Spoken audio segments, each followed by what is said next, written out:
இன்றைய தினம் தமிழக மாநில மனித உரிமை ஆணையத்தின் உறுப்பினர் துரை ஜெயச்சந்திரன் அவர்கள் ஒரு அற்புதமான ஒரு உத்தரவை தமிழக அரசிற்கு பிறப்பித்துள்ளார்கள்.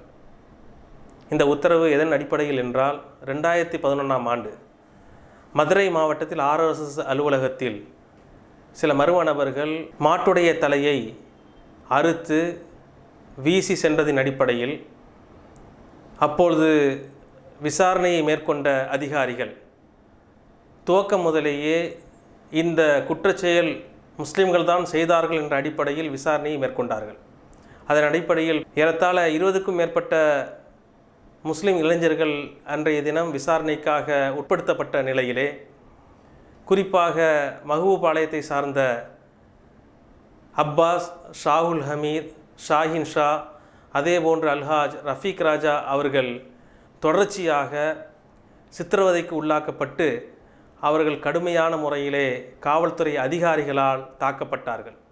இரவு முழுவதும் அவர்களை உறங்க விடாமலும் நிர்வாணப்படுத்தியும் கடும் சித்திரவதையை காவல்துறை அதிகாரிகள் தொடர்ச்சியாக செய்தார்கள்.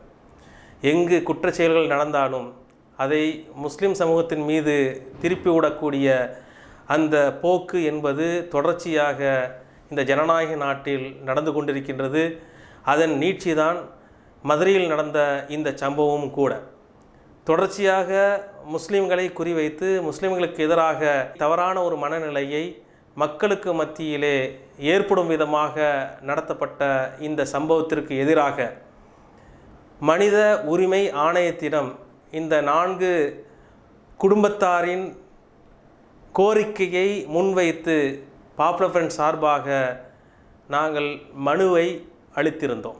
இந்த மனுவை விசாரணைக்கு ஏற்றுக்கொண்ட தமிழக மனித உரிமை ஆணையம் தொடர்ச்சியாக இதனை குறித்து விசாரணையை அவர்கள் மேற்கொண்டார்கள்.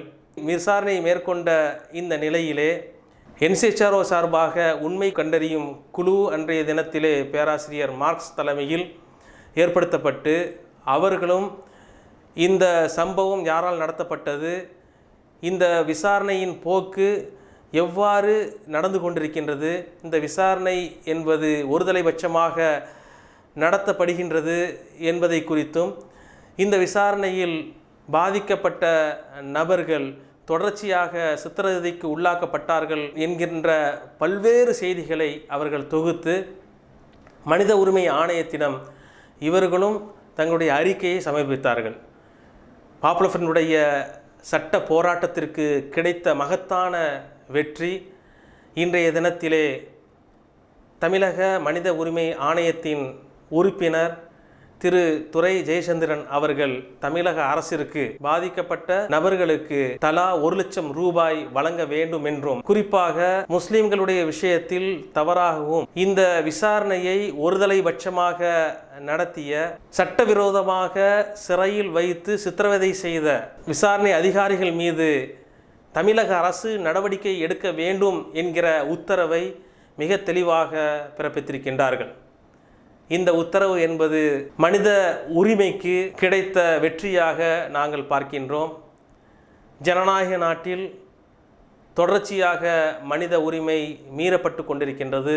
அதற்கு எதிராக சட்ட போராட்டத்தை மேற்கொண்டதின் விளைவாக இன்று இந்த உத்தரவை நாம் பெற்றிருக்கின்றோம். குறிப்பாக 4 நபர்கள் பொய் வழக்கில் குற்றம் சாட்டப்பட்டு அவர்கள் தொடர்ச்சியாக சித்திரவதைக்கு உள்ளாக்கப்பட்டு சமூகத்திற்கு முன்னால் இந்த முஸ்லிம்கள் தான் சமூக விரோத செயல்களை ஈடுபடுகின்றார்கள் என்கிற ஒரு பிம்பத்தை ஏற்படுத்தும் விதமாக இஸ்லாமியா ஃபோபியோ, ஒரு வெறுப்பு அரசியலை தொடர்ச்சியாக இந்த நாட்டில் கட்டமைக்கப்பட்டு வருகின்றது.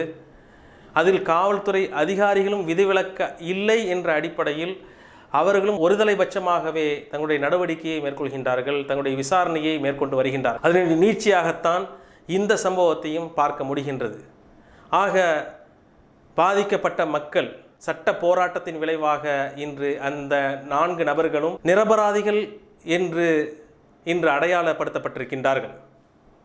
1 லட்சம் ரூபாய் நிவாரணம் என்பது மிக மிக குறைந்த தொகை என்றாலும் கூட இதில் அவர்கள் மீது போடப்பட்டிருக்கக்கூடிய அந்த குற்றச்சாட்டுகள் இல்லாமல் ஆக்கப்பட்டிருக்கின்றது. தொடர்ச்சியாக முஸ்லிம்களை பொறுத்த வரைக்கும் குற்ற பரம்பரையாக மட்டுமல்ல, குற்ற சமூகமாகவே பார்க்கப்படுகின்றது. அதற்கு காரணம் பாசிச பயங்கரவாதிகளும் அதேபோன்று ஊடகமும் அதற்கு துணையாக காவல்துறை அதிகாரிகளும் தொடர்ச்சியாக செயல்பட்டு வருகின்றார்கள். இந்த வழக்கை பொறுத்தவரை முஸ்லிம்கள் இந்த தவறை செய்யவில்லை என்று நிறுவனமாகியிருக்கின்றது. ஆக ஏதோ சில மர்ம நபர்கள் முஸ்லீம் மற்றும் இந்துக்களுக்கு மத்தியிலே ஒரு பிளவை ஏற்படுத்த வேண்டும் என்ற அடிப்படையில் அன்றைய தினத்தில் RSS உடைய அலுவலகத்தில் மாட்டுத்தலையை போட்டு சென்றிருக்கின்றார்கள் என்பது உறுதியாகின்றது. அந்த குற்ற செயலை செய்தவர்கள் யார் என்பதை காவல்துறை அதிகாரிகள் கண்டறிய வேண்டும். அது மட்டுமல்ல, தொடர்ச்சியாக மதுரையிலே வெடிக்காத குண்டுகளை கண்டுபிடித்த பல்வேறு வழக்குகளில் முஸ்லிம்கள் சட்டவிரோதமாக அழைத்து வரப்பட்டு விசாரணை என்ற பெயரில் அவர்கள் சித்திரவதைக்கு உள்ளாக்கப்பட்டார்கள் காவல்துறை அதிகாரிகளால். அந்த வழக்கையும் தமிழக மாநில அரசு உடனே அந்த வெடிக்காத குண்டுகள் கண்டுபிடிக்கப்பட்ட அந்த வழக்கையும், இந்த குண்டுகள் யார் வைத்தார்கள், அதற்கு பின்னணியாக செயல்பட்டவர்கள் யார் என்பதை மாநில அரசு உடனே விசாரணையை மேற்கொண்டு அந்த அதிகாரிகள் மீதும் குற்றமிழைத்த நபர்கள் மீதும் உடனடியாக நடவடிக்கை எடுக்க வேண்டும் என்கிற கோரிக்கையும் பாப்புலர் ஃப்ரண்ட் சார்பாக இத்தருணத்தில் நான் முன்வைக்கின்றேன்.